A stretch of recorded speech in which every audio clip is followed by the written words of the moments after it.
নীলফামারীর সৈয়দপুর বিমানবন্দরে হঠাৎ অসুস্থ দুর্যোগ ব্যবস্থাপনা ও ত্রাণ মন্ত্রী আসাদুল হাবিব দুলু। তাকে এয়ার অ্যাম্বুলেন্সে নেওয়া হয়েছে ঢাকার এভার কেয়ার হাসপাতালে।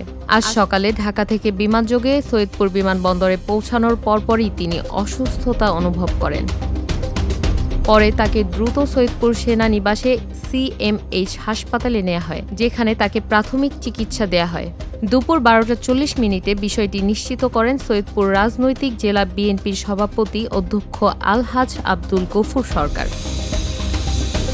তিনি জানান, 2 দিনের লালমনিরহাট সফরের সকালে সৈয়দপুর পৌঁছানোর পর বিমানবন্দরের রেস্টরুমে বসে নেতাকর্মীদের সঙ্গে কথা বলার সময় হঠাৎ মাথা ঘোরা ও শারীরিক অস্বস্তি অনুভব করেন মন্ত্রী। প্রাথমিকভাবে তাকে দুপুর 12টার পরে বিমানে ঢাকা পাঠানোর প্রস্তুতি নেওয়া হলেও শারীরিক অবস্থার অবনতি হওয়ায় তা সম্ভব হয়নি। পরে বিকেল 3টায় মন্ত্রীকে এয়ার অ্যাম্বুলেন্সে সৈয়দপুর বিমানবন্দর থেকে ঢাকা এভার কেয়ার হাসপাতালের উদ্দেশ্যে নেওয়া হয়।